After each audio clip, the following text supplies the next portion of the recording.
નમસ્કાર. વેબિનારમાં જોડાનાર દરેકનું સ્વાગત છે. આજે ગિરનારી મંડળનું 575મો વેબિનાર છે. વક્તા છે જૂનાગઢના શ્રી દિનેશભાઈ બી ખાંટ સાહેબ, જેઓ આપણને આજે આરોગ્ય અને શંખનાદ ભાગ 2માં શંખ વિશે વધુ માહિતી આપશે. તો શ્રી દિનેશભાઈ બી ખાંટ સાહેબને વિનંતી કે તેઓ પોતાનું વક્તવ્ય હવે શરૂ કરી શકે છે. નમસ્કાર સર. જય ધન્વંતરી.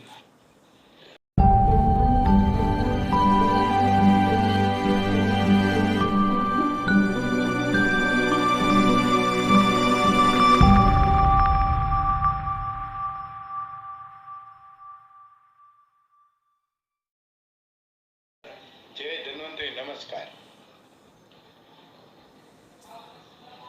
પરમ કૃપાળુ પરમાત્મા માતૃદેવો ભવ, પિતૃદેવો ભવ, ગુરુદેવો ભવને પ્રણામ તથા ગિરનારી મંડળના સભ્યો, મિત્રો અને સહઅધ્યાયીઓને નમસ્કાર. આજે ગિરનારી મંડળનો 575મો વેબિનાર છે. આ વેબિનારમાં હું દિનેશ બી ખાંટ ચાલો સુખને અવસર આપીએ એ અંતર્ગત આરોગ્ય, આયુર્વેદ અને આધ્યાત્મિક સમન્વય ભાગ 46માં આરોગ્ય અને શંખનાદનો સંબંધ વિશે હું મારું વક્તવ્ય શરૂ કરું છું. આ પહેલા મારા 571માં વેબિનારમાં આરોગ્ય અને શંખનાદ ભાગ 1માં આરોગ્ય વિશે વિગતવાર ચર્ચા કરેલ. જેમ કે આરોગ્ય એટલે સ્થૂળ શરીર અને સૂક્ષ્મ શરીરનું સ્વાસ્થ્ય, એને સંપૂર્ણ આરોગ્ય કહેવાય છે. આ રોગ રહિત, નિરોગી, તંદુરસ્ત શરીર એ આરોગ્ય કહેવાય. જેમ કે જેના સમદોષ એટલે કે વાત, પિત્ત, કફ દોષ સમાન હોય, સમાગ્નિ શરીરમાં રહેલ જઠરાગ્નિ તેમજ અન્ય પંચમહાભૂતના અગ્નિ સમાન હોય, સમધાતુ શરીરમાં રહેલ ધાતુ, 7 ધાતુ રસ, રક્ત, માંસ, મેદ, અસ્થિ, શુક્ર, વીર્ય નું પ્રમાણ સમ હોય, મલક્રિય મળ, મૂત્ર, પરસેવો, નખ, વાળ જેવા મળોની ક્રિયા અને તેનો નિકાલ યોગ્ય હોય, ઇન્દ્રિયો પસંદ હોય એટલે કે મન, આત્મા અને અન્ય ઇન્દ્રિયોના વિકાર રહિત હોય, તેને સ્વાસ્થ્ય નિરોગી કહેવાય.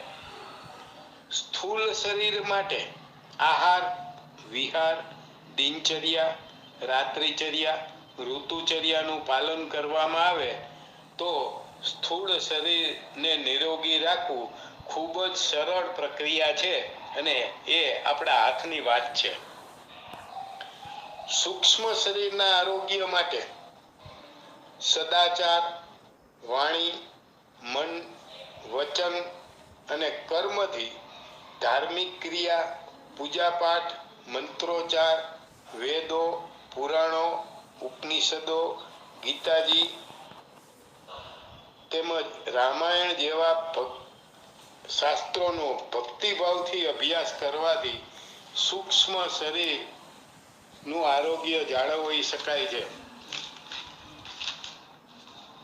સૂક્ષ્મ શરીરની તંદુરસ્તી સરળતાથી ઈશ્વરની કૃપા બની રહે તે માટે તેમજ આપણા શરીરનું સંચાલન કરનાર પરમ કૃપાળુ પરમાત્માની કૃપાનો પ્રવાહ વહેતો રહે એ જ આપણો ઓમનાદ, પ્રણવનાદ, બ્રહ્મનાદથી આપણે સૌ સુખ ભોગવી રહ્યા છીએ.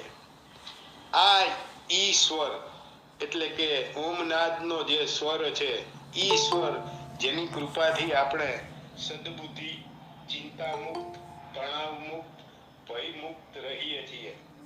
આપણા અંતઃકરણની પ્રક્રિયા સમ હોય અને આપણા અંતઃકરણની પ્રક્રિયાથી સૂક્ષ્મ શરીરની તંદુરસ્તી જળવાય એ માટે આપણે સૌ પરમ કૃપાળુ પરમાત્માને વંદન કરીએ અને પરમાત્માને વંદન કરવા માટે આપણે સૌ 3 વખત વંદન કરીએ. ઓમ પરમાત્મને નમઃ. ઓમ પરમાત્મને નમઃ. ઓમ પરમાત્મને નમઃ.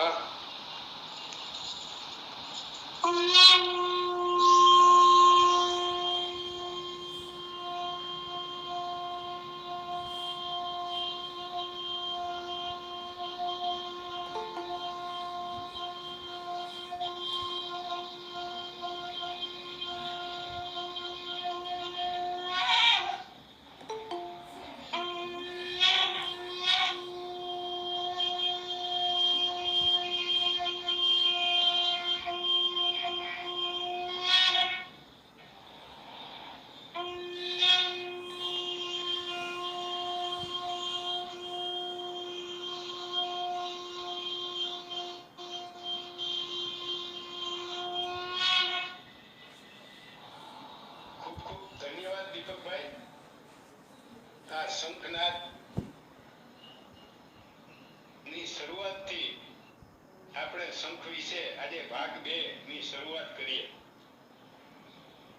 આ પહેલાના મારા ભાગ 1 માં શંખની ઉત્પત્તિ, શંખના પ્રકાર, શંખના અન્ય નામો, શંખનાદ એટલે શું, વેદ, પુરાણ, મહાભારત, ગીતાજી વગેરે શાસ્ત્રોમાં શંખ વિશે વર્ણન, શંખનું સ્થાપન, શંખનું આધ્યાત્મિક મહત્વ વિશે વિગતવાર ચર્ચા કરેલ. આજે આપણે શંખનાદનું આરોગ્ય માટે આધ્યાત્મિક મહત્વ અને આયુર્વેદ પ્રમાણે આરોગ્ય માટે તેના ઔષધિ સારવાર માટે એનું મહત્વનું વિશેષ જ્ઞાન મેળવીએ. શંખ શબ્દ મૂળ ગ્રીક શબ્દ છે જેને સેલફિશ ના સેલ ઉપરથી ફ્રેન્ચ શબ્દ જેને કોચ, કવચ, આવરણ જેવો અર્થ થાય છે. તેને આપણે પુરાણો પ્રમાણે સમુદ્ર મંથન વખતે ઉત્પન્ન થયેલ અને રત્ન શંખ છે. આપણા શાસ્ત્રોમાં શંખનું વર્ણન અદ્ભુત વર્ણવેલ છે. તેનું મહત્વ આપણા આરોગ્ય માટે પણ ખૂબ જ અગત્યનું છે.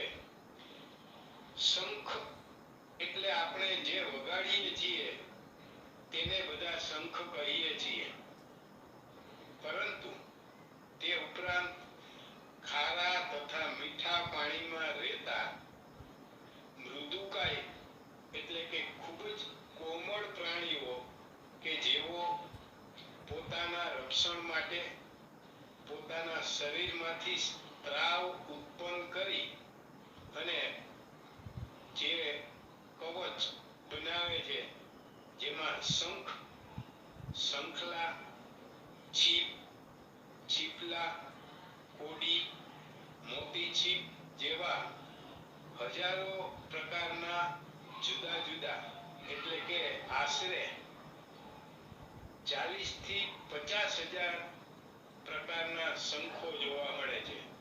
અહીં શંખો એટલે શંખલા, છીપ, છીપલા, કોડી, મોતી છીપ બધું આવી જાય. આ જુદા જુદા આકારના, જુદા જુદા રંગના, જુદી જુદી ડિઝાઇનના, જુદા જુદા એક કરતા વધારે રંગોના ચટાપટાવાળા, ધાબાવાળા આપને આ શંખ કુળના બધા જોવા મળે છે.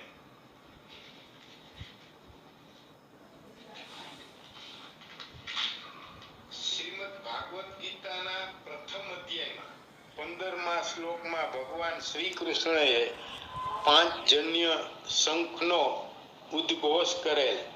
આ શંખના ધ્વનિ સમગ્ર ત્રિલોકમાં સંભળાયા હતા. પેરુમાં બૌદ્ધ ધર્મમાં સમુદ્રની પૂજા કરતી વખતે શંખનો ઉપયોગ કરે છે.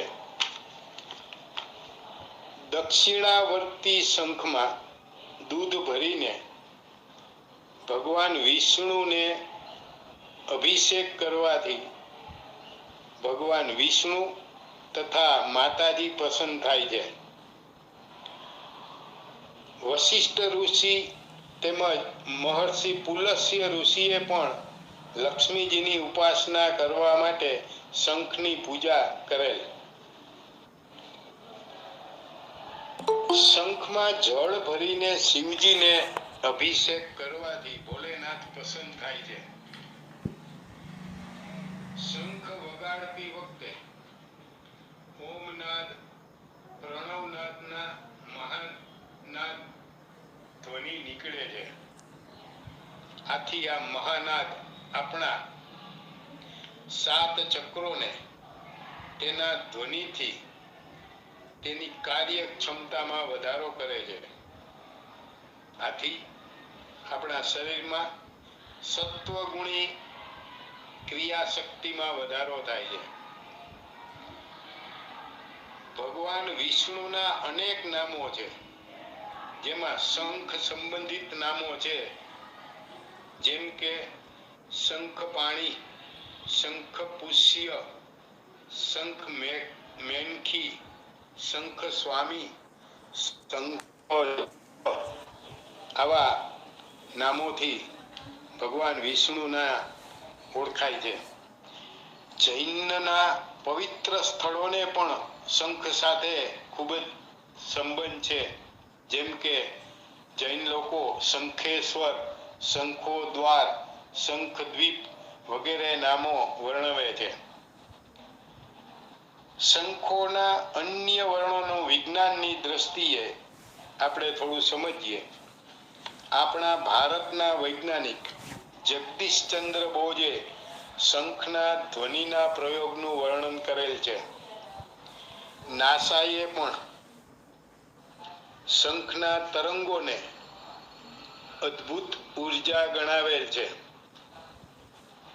શંખના ધ્વનિથી આશરે સામાન્ય રીતે 200 મીટર સુધીના વાતાવરણમાં જીવાણુનો નાશ કરે છે. આ શંખનાદ ઉપર આધારિત છે. શંખનાદ એટલે શંખના ધ્વનિથી વાતાવરણને એક ચિત્ત એકાગ્રતાને કારણે આપણું મન ભક્તિમય બનાવે છે. આથી શંખનાદ કરવો એટલે કે શંખ વગાડવો અથવા શંખનાદ સાંભળવાથી આપણા શરીરમાં ભક્તિમય ધ્વનિ ઉત્પન્ન થાય છે અને ઓમકાર મંત્ર જેવો ફાયદો થાય છે. શંખમાં મુખ્ય રસાયણ કેલ્શિયમ છે, છતાં પણ તેની જુદી જુદી વેરાયટીઓ પ્રમાણે તેમાં મેગ્નેશિયમ, ગંધક, ફોસ્ફરસ, સિલિકા, બોરોન જેવા તત્વો જોવા મળે છે.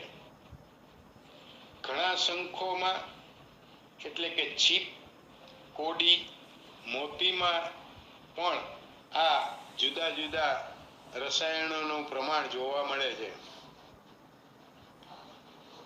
પહેલાના જમાનામાં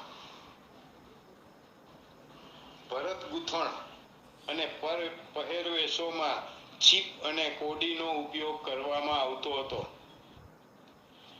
પહેલાના જમાનામાં નાના બાળકના પારણે એટલે કે ઘોડિયામાં વચ્ચે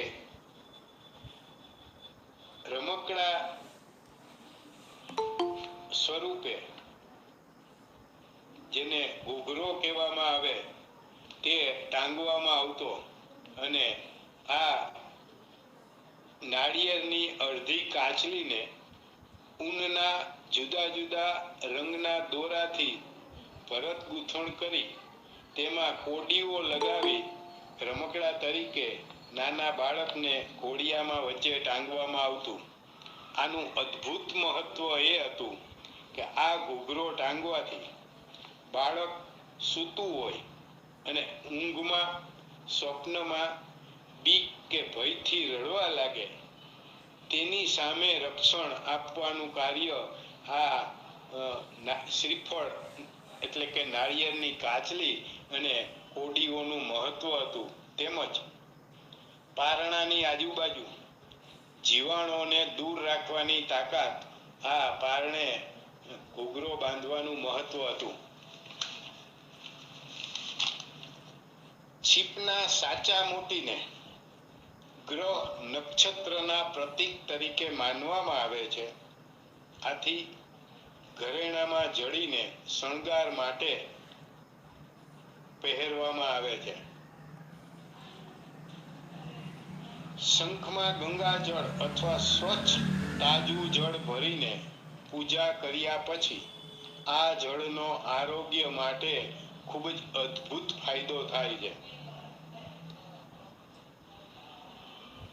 આ શંખમાં ગંગાજળ અથવા સ્વચ્છ જળ ભરી પૂજા કરી તે પાણી પીવાથી સાત્વિક પ્રકૃતિમાં વધારો થાય છે, તર્ક શક્તિ વધે છે, આત્મબળ વધે છે, તેમજ સ્મરણ શક્તિમાં વધારો થાય છે, એટલે કે યાદ શક્તિ વધારે છે.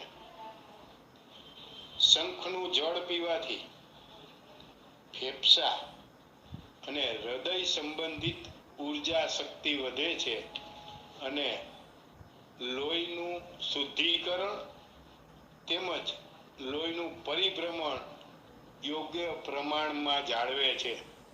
એટલે કે આપણા શરીરની રોગ પ્રતિકારક શક્તિ વધારે છે અને લોહીનું દબાણ માપસર રાખે છે. શંખનું જળ પીવાથી શ્વાસ નળી અને અન્નનળીની આજુબાજુની ગ્રંથિઓને શુદ્ધ કરે છે, એની સામે રક્ષણ આપે છે અને ગળાના રોગો, વાણી શુદ્ધિ, યોગ્ય ઉચ્ચારણ, થાઇરોઇડ, તોતળાપણાના રોગની સામે રક્ષણ આપે છે અને એ રોગ હોય તો તેની અંદર પણ ફાયદો કરે છે. નાનું બાળક ઊંઘમાં સપનામાં બી જતું હોય, ભયથી ડરી જતું હોય, રડવા લાગતું હોય તે વખતે શંખમાં ભરેલ જળ પીવડાવવાથી એ શાંત થઈ જાય છે. શંખનું જળ પીવાથી મગજના જ્ઞાનતંતુ ને પોષણ મળે છે અને મનને શાંતિ આપે છે. તાંબાના વાસણમાં સ્વચ્છ જળ ભરી તેમાં આખી રાત્રિ શંખ ડુબાડી રાખી આ પાણી સવારે પીવાથી પાચન સંબંધિત પેટના રોગોમાં ફાયદો થાય છે, ચામડીના રોગોમાં ફાયદો થાય છે. નાના બાળકોને સ્નાન કરાવવાથી ચામડીના રોગો સામે રક્ષણ મળે છે. આ તાંબાના વાસણ અને શંખનું પાણી પીવાથી દાંત તથા હાડકાના રોગોમાં ફાયદો થાય છે અને નાના બાળકોને દાંત આવતા હોય તો સરળતાથી દાંત આવે છે.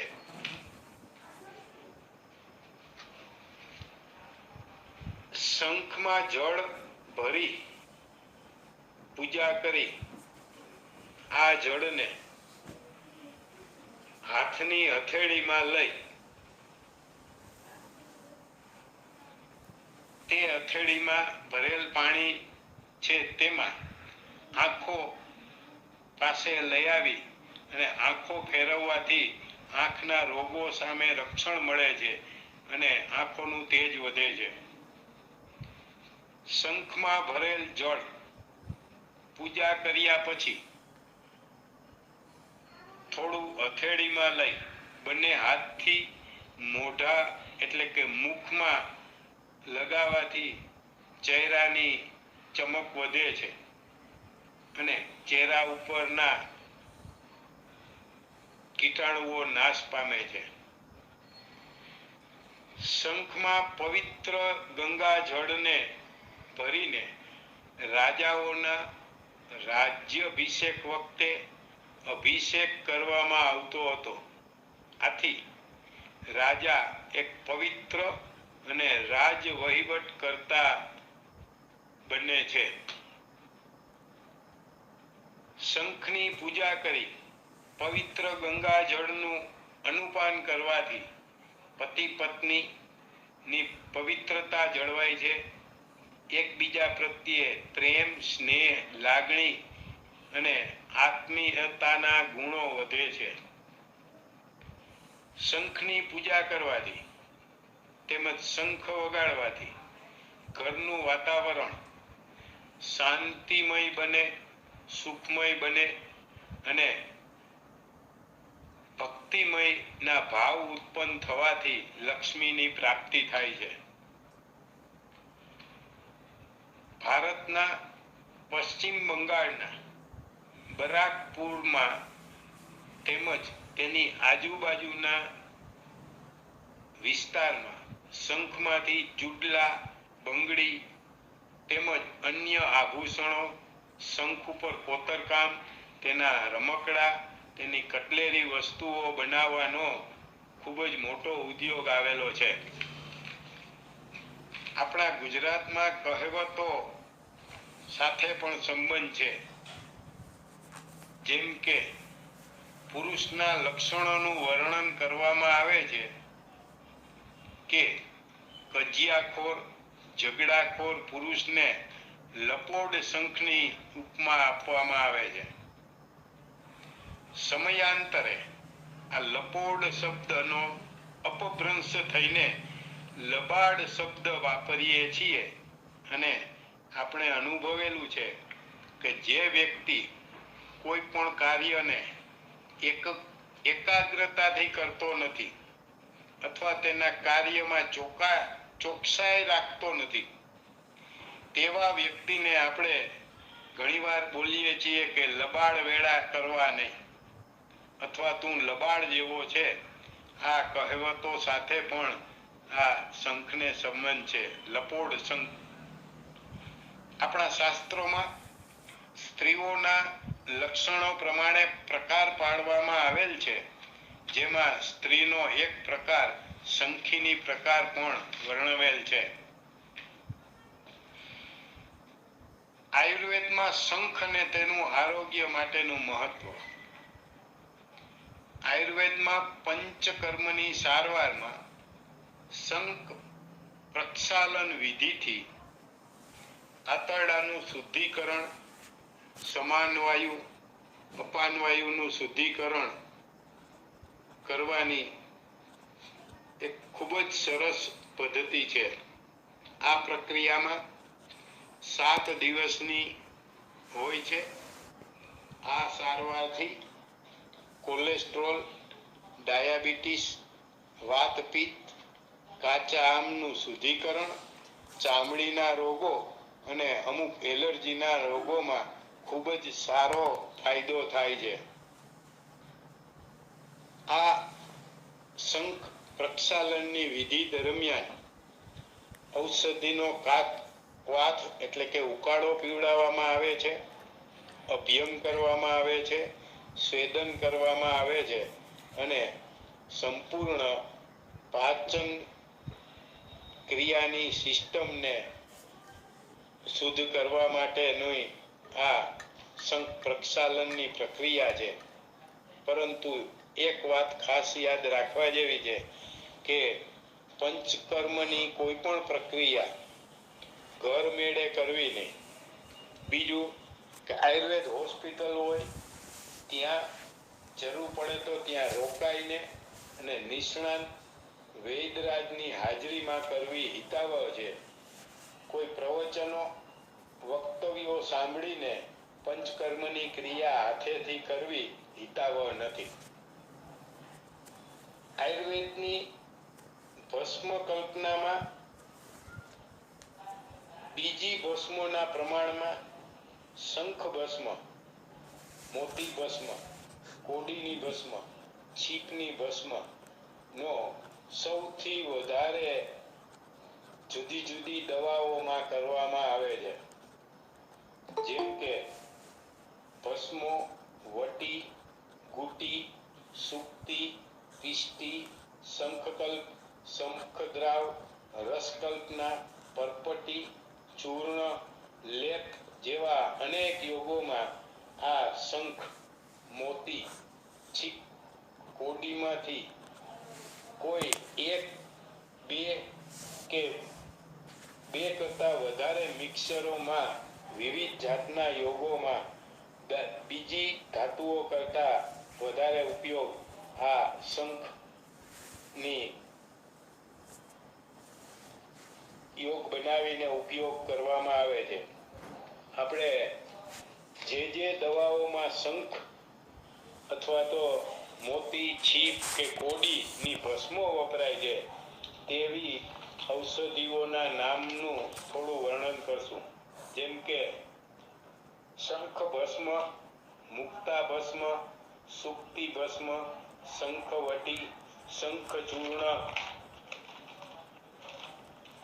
કોડી ભસ્મ, મુક્તાપિષ્ટી, પ્રવાલ પંચામૃત, ચંદ્રામૃત રસ, અષ્ટામૃત પરપટી, વિજય પરપટી, મુક્તાદિ ચૂર્ણ, સુધાચૂર્ણ, રક્તસંભક યોગ, જીર્ણ જ્વરાદિ ચૂર્ણ, પદરારી ચૂર્ણ, એડકી નાશક ચૂર્ણ, શ્વેતાંજન, ધાન્યાદિ સ્વાદિષ્ટ ચૂર્ણ, હરિતક્યાદિ વટી, વાજીકરણ વટી, માર્કંડેય વટી, બાલ શોષ નાશક વટી, બહુમૂત્રાંતક વટી, સિદ્ધ લક્ષ્મી વિલાસ રસ, સુવર્ણ વસંત માલતી રસ, સૂત શેખર રસ, શ્વાસ ચિંતામણી રસ, શ્રી નીલકંઠ રસ, હંસ પોટલી રસ, કાળો બાલાર્ક રસ,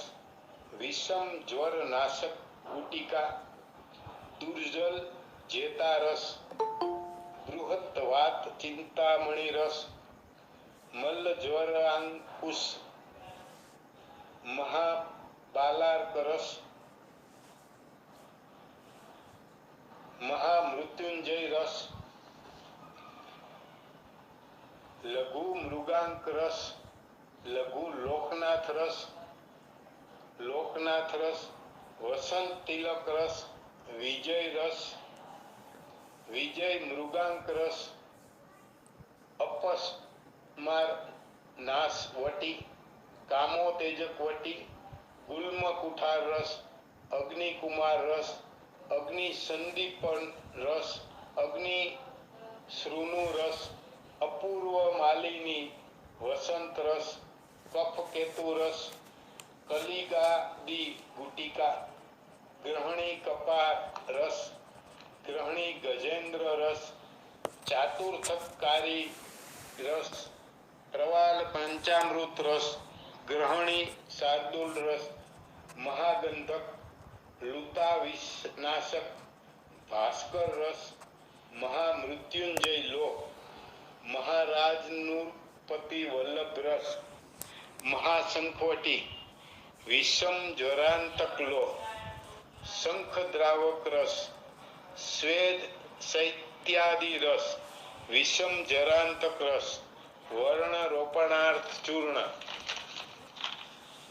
અન્નંગઠ્ઠુ સુમારક રસ, કુમાર કલ્યાણ રસ, ગ્રહણી કપાટ રસ, જ્વર ભૈરવ રસ, ત્રૈલોક્ય ચિંતામણી રસ, નારાયણ જ્વર રાંકુશ, પશુપતિનાથ રસ, પ્રતાપ લંકેશ્વર રસ, બૃહત બંગેશ્વર રસ, વસંત કુસુમાક રસ, યોગેન્દ્ર રસ, સુક્તિ પિષ્ટી, મલ્લ શંખ ભસ્મ, સુવર્ણ ચિંતામણી રસ, બૃહત કસ્તુરી ભૈરવ રસ, અર્ધનારી નટેશ્વર રસ, રત્ન વિજય પરપટી, નાગેશ્વર રસ, અગ્નિસૂત રસ, કફકેતુ રસ, શંખચૂડ રસ, છય કેસરી રસ, શુક્ર સંજીવની રસ, રત્નગર્ભ પોટલી રસ, મૃગાંક રસ, કપર્દ પોટલી રસ,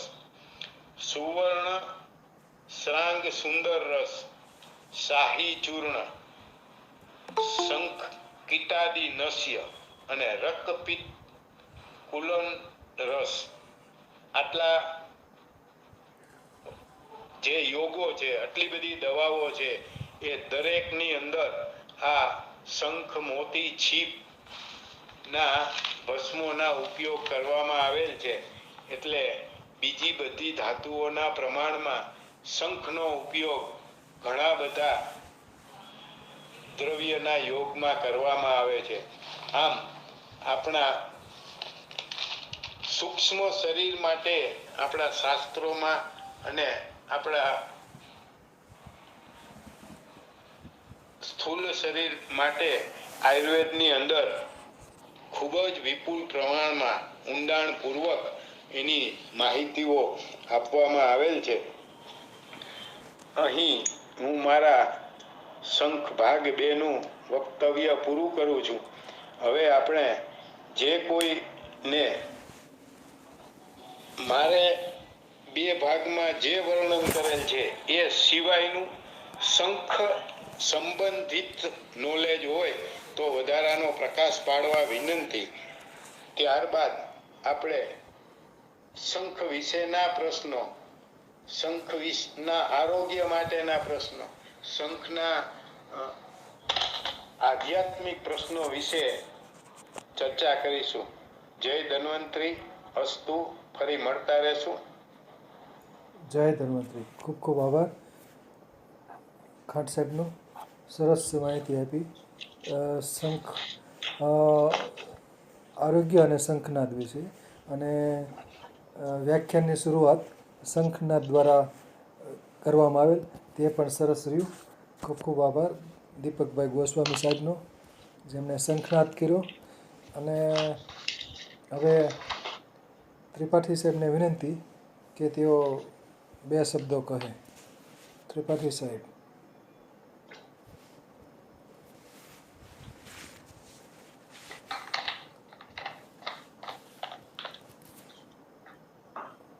ત્રિપાઠી સાહેબ.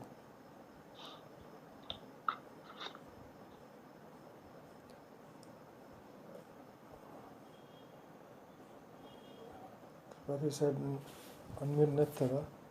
બલદાણિયા સાહેબને કંઈક કહેવું હોય તો. બલદાણિયા સાહેબ.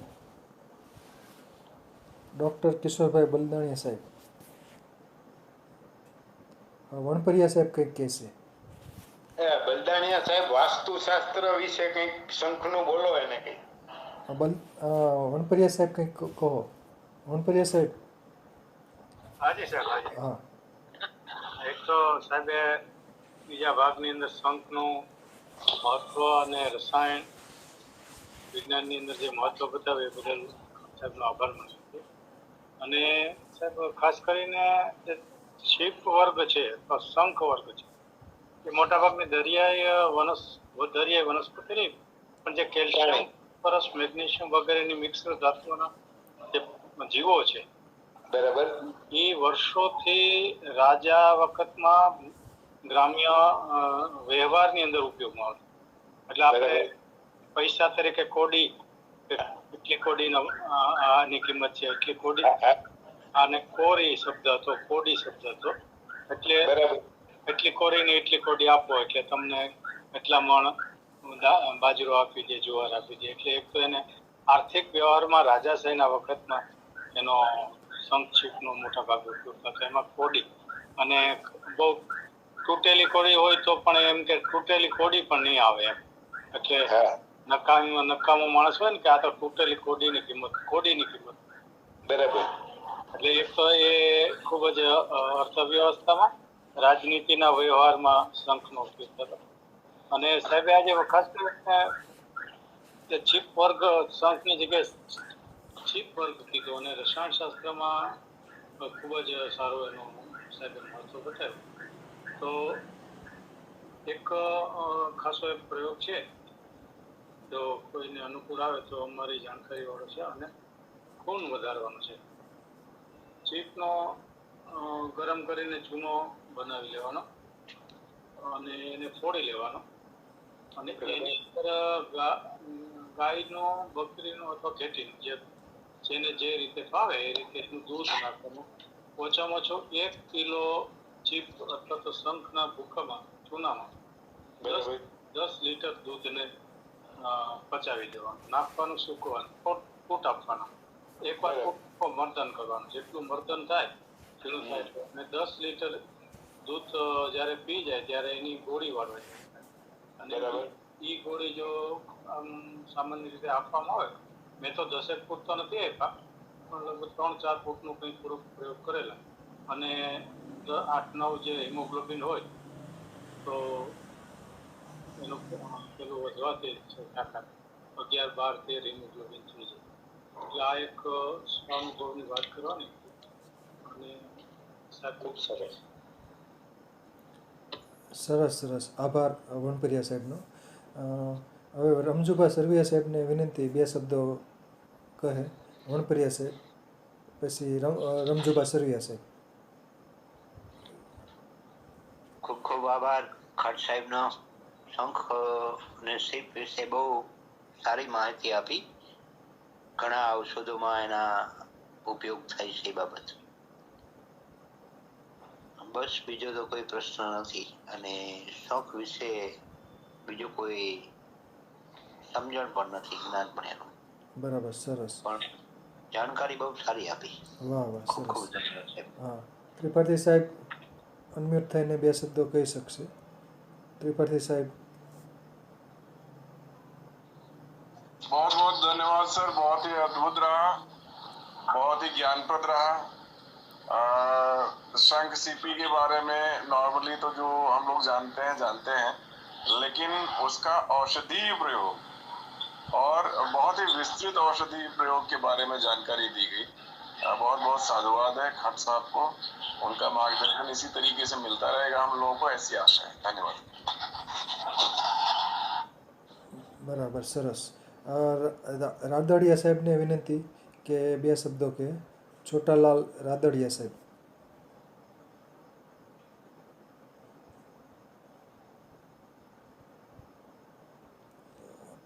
अनम्यूट नहीं थता।